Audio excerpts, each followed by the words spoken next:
आप सभी लोगों को नमस्कार। हमने आप लोगों को क्वेश्चन नंबर 4 का क तक बताया था, जो 2024 का प्रैक्टिस सेट है उसमें से 2024 का प्रैक्टिस सेट जो मैथ का पहला है उसमें से चौथा का क तक सवाल हमने आपको बताया था। आज फिर हम आप लोगों को उसके आगे बता रहे हैं, देखिएगा। क्वेश्चन दिया गया है, किसी लीप ईयर को हम लोग क्या बोलते हैं, आदि वर्ष भी बोलते हैं। कह रहे 30वां रविवार होने की प्रायिकता क्या है, उसको ज्ञात करना। सवाल ये बहुत ही इंपॉर्टेंट है, ये और भी एग्जामिनेशन में से सवाल जो है पूछे जाते हैं। किसी लीप ईयर यानी अधिवर्ष में 53 रविवार होने की प्रायिकता ज्ञात करना। सोल्यूशन इसका क्या है, लीप वर्ष में दिन कितने होते हैं, 366 दिन का होता है। और जो साधारण वर्ष होता है उसमें पूरे दिन कितने होते हैं, 365 दिन का होता है। तो लीप वर्ष में जो दिन होते हैं 366 दिन के होते हैं। सप्ताह कितने का, 52 सप्ताह और 2 दिन का होता है। कितना सप्ताह, 52 सप्ताह 2 दिन का होता है। लीप वर्ष में 53 रविवार होने की प्रायिकता हमको क्या करना है, ज्ञात करना है। तो ये कितना हो गया, 2/7। 7 का मतलब क्या, 7 का मतलब ये जो 2 दिन है, 2 दिन का हम लोग क्या करेंगे, वीक बनाएंगे। जैसे सोमवार मंगलवार का एक दिन हो गया, फिर इसके बाद मंगलवार और उसके बाद बुधवार का एक दिन हो गया, फिर बुधवार का और गुरुवार या बृहस्पतिवार का एक दिन का हो जाएगा, फिर बृहस्पतिवार और शुक्रवार का एक दिन का हो जाएगा, फिर शुक्रवार और शनिवार का एक दिन का हो जाएगा, फिर शनिवार रविवार का एक दिन का हो जाएगा। 2 दिन को मिलाकर हम एक सप्ताह बनाएंगे। तो इसलिए जो आपका 2 दिन आया उसको ऊपर लिखें, और जब 2 दिन को मिलाकर एक सप्ताह बनाए तो वह नीचे आ गया। तो इसलिए लीप वर्ष में 53 रविवार होने की प्रायिकता कितना है, 2/7 है। ये इसका आंसर है। आगे हम चलते हैं क्वेश्चन नंबर चौथा का ग पर देखते हैं। क्वेश्चन नंबर चौथा का ग,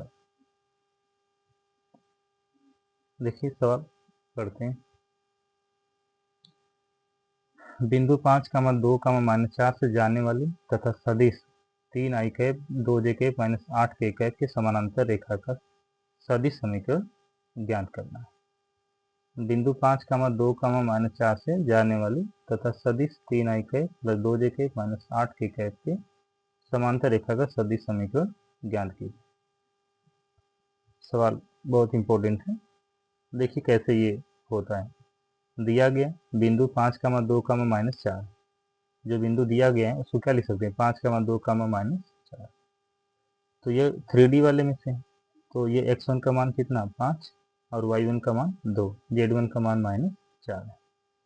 सदिश 3i कैप + 2j कैप -8 के कैप के समानांतर रेखा का कार्तीय समीकरण हमको ज्ञात करना। तो कार्तीय समीकरण का एक सूत्र, x - x1/a बराबर y - y1/b बराबर z - z1/c, ये इस सूत्र है। तो जो x1 y1 और z1 का मान आया इनमें और इनमें रख दूंगा, ठीक।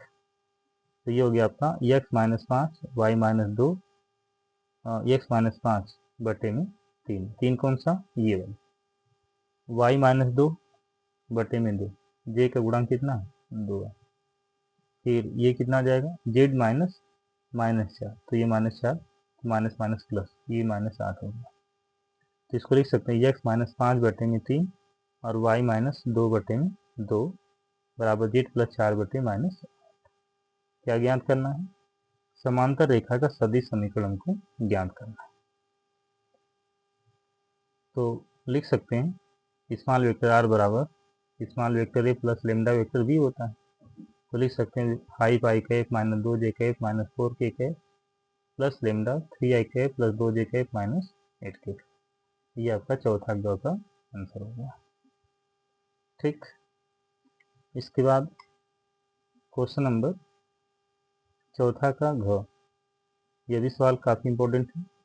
Vector A cross vector B plus vector C plus vector B cross vector C plus vector A plus vector C cross vector A plus vector B का मान ज्ञात कीजिए। तो जो दिया गया है हम उसको पुनः लिख लेते हैं। Vector A cross vector B plus C plus vector B cross vector C plus vector A plus vector C cross vector A plus vector B. हम इसका क्रॉस प्रोडक्ट निकाल लेते हैं। Vector A cross vector B plus vector A cross vector C vector B cross vector C vector B cross vector A, vector C cross vector A और vector C cross vector B. तो इसको लिख सकते हैं vector A cross vector B plus vector A cross vector C, vector B cross vector C. जो ये B cross ए है इसको बदल देंगे तो minus vector A cross vector B, इसको भी चेंज करेंगे तो minus vector A cross vector C, इसको भी बदलेंगे तो minus vector B cross vector C. तो vector A plus A cross B से वेक्टर ए क्रॉस बी क्या होगा, कट जाएगा। वेक्टर ए क्रॉस सी से vector A cross C cut जाएगा। वेक्टर बी क्रॉस सी से vector B cross C cut जाएगा। तो ये कितना आया, 0 आ गया। इसका मान कितना आ गया, 0। तो चौथा का आपका घ था। आगे देखते हैं 5वां अंक का नंबर।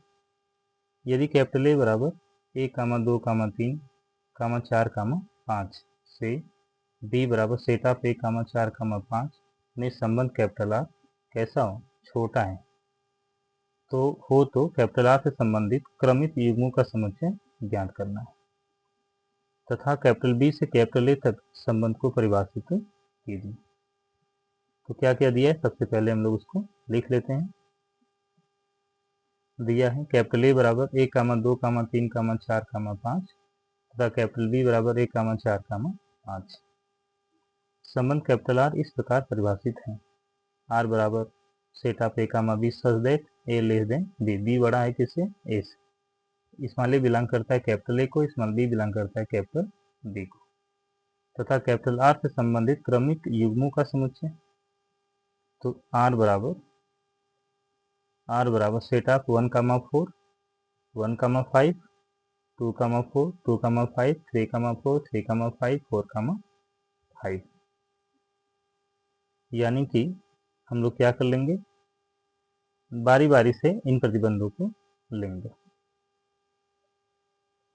ठीक है ना। तो आर इनवर्स हमको दिखाना है, ठीक है ना, आर इनवर्स दिखाना, आर पावर -1।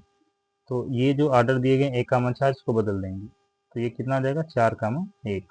फिर 1,5 को बदलेंगे 5,1, 2,4 को तो ये 4,2, 2,5 को 5,2, 3,4 को 4,3, 3,5 को 5,3, 4,5 को 5,4, इस तरह से इसको बदल देंगे। फिर अगला सवाल 5वां का ख नंबर, यस कामा वाई कामा जेड के मानों को ज्ञात कीजिए। आप भी कैपिटल ए बराबर matrix of 0 x x 2y y और -y z और z। समीकरण a डैश इंटू ए बराबर कैपिटल आई को संतुष्ट करता है, ठीक है। हमको इतना बराबर इतना क्या करना है, लाना है। तो आगे हम लोग देखते हैं।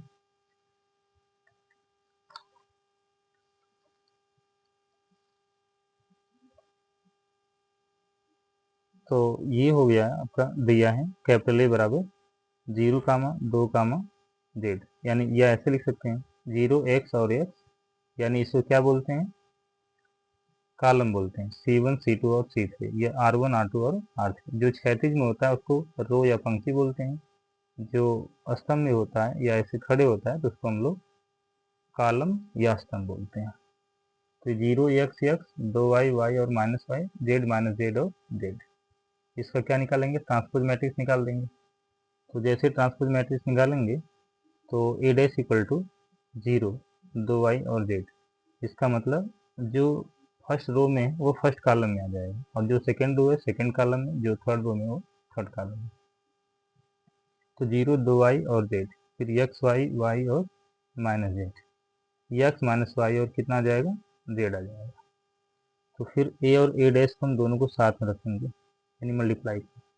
ये पूरी वैल्यू किसकी है, ए डैश की, ट्रांसपोज मैट्रिक्स की परिवर्तन, और ये किसकी वैल्यू है, ए की वैल्यू, ठीक है ना। अब ऐसा नहीं कि ए डैश इंटू ए लिखें तो इसको आप बदल लो ए इंटू ए डैश, ऐसा नहीं, जैसे दिया सवाल में आप उसी तरह से इसको रखेंगे। 0 का गुणा 0 में करेंगे, फिर एक्स का गुणा एक्स में करेंगे एक्स स्क्वायर, एक्स का गुणा एक्स में करेंगे एक्स स्क्वायर, फिर 0 गुणा 0 में तो 0, एक्स का गुणा वाई में तो एक्स वाई, एक्स का गुणा -y में तो -x वाई, फिर 0 का गुणा जेड में कर देंगे तो 0, और एक्स का गुणा जेड में करेंगे तो -1z, फिर एक्स का गुणा जेड में तो +1z। तो R1 C1 C2 और C3 ये तीनों का गुणा हमने यहाँ पर कर दिया। फिर 2y का गुणा 0 में करेंगे 0, y का गुणा x में करेंगे xy, माइनस y का गुणा x में करेंगे तो माइनस xy आ जाएगा।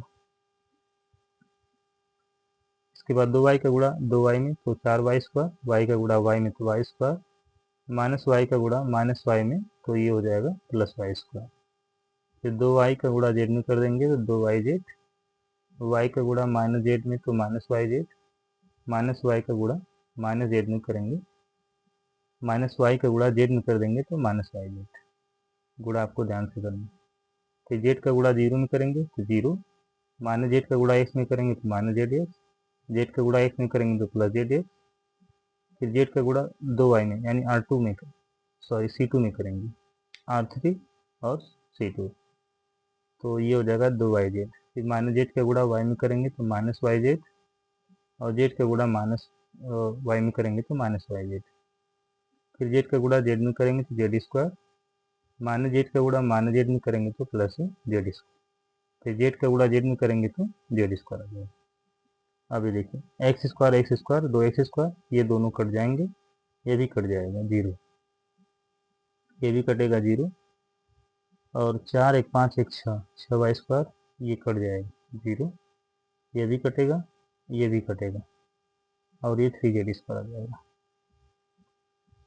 अब हमको दिखाना क्या है,